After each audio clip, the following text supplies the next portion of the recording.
السلام عليكم ورحمة الله وبركاته والعليا سفر دير بان سو galnay saacadana waa soo soconay qof nool oo baadiyahan ku noolna waa weyn in aragno xaqiiqatan xaaladda meesha ka jirta waa mid aad iyo aad u culus dhirtana mar hore ay qalaleen dadkiina way iskaga qaxeen hadda halkan waxa ku yaala wartaan way camirnaan jirto waa war aad iyo aad u weyn dadka ayaa biyaha ka cabi jiray oo xilliga roobka uu da'o iyo roobka maba inta badan way guri jirinba laakiin abaartii jirta ayaa la gurtay marka الله سبحانه وتعالى dadkeena u gargaaro baadiyahan soconaa dadka reer baadiyaha naga soo horbaxa xaaladooda aad iyo aad ku daran tahay ayaan waxaan u sameeynay qarash inaan siino kaga farxino farxadkadiisa aan u sameeyno dhanka kalena dadka meel biyo lagu shabahaysta ama dad badan meesha joogaana booyad ayaan u dalbeeno biyo ayaan u keenaynay marka insha Allah hadda wartan hal mar aan galno aan isla fiirino wartan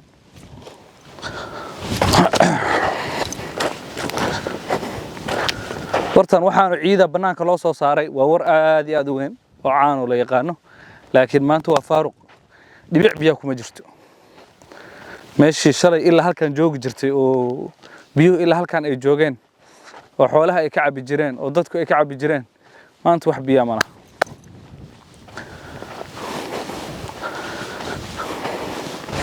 waatana walaalayaal warti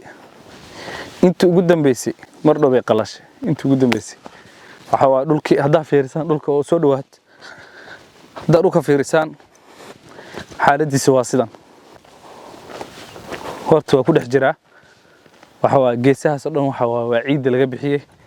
wartiina saan u qalantaa ilaa 10 warood baa deegaankan ku yaala oo deegaanka wax kale kuma tiirsana warahaas oo meelahaas biyaha ku jiraan markuu roobka da'o warahaas ku noolaan laakiin hadda way qalan dadkii oo dhan nolosha mid dhaanta iyo meelo kale wabiga uu marayo ay raadsadeen marka Allah u gargaar dadkeena walaalayaal khayrkana naga qayb qaata ramadaanka waxa ka dhiman waa maalmo kooban waa marka insha Allah biidinillah waxaan isku dayeynaa bishan Shacbaan inaan biyihii aan ka gaarsiino ramadaankan aan raashinka ku anfuri lahaayeen aan gaarsiino insha Allah biidinillah haddana dadka reer baadiyaha iyo duruuf meesh ugu nool in ayagana ka farxino insha Allah biidinillah oo farxadaas kadiska ah ka faa'iideysta waa wax aad iyo aad u ajar badan waa qof mu'min oo dhibaataysan inaad ka farxisid waxa insha Allah biidinillah adigana amuurahaaga iyo xanuun hadaa ka sheeganaysid iyo meel hadaa ka murugaysata waxa soo Ilaahay kaaga feeda farxadaas ka farxinaysid marka insha Allah qof kasta waxa uu naga qayb qaato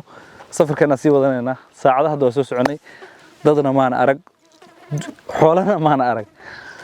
meelaha qaarkood sagaaro ku arkeynay السلام عليكم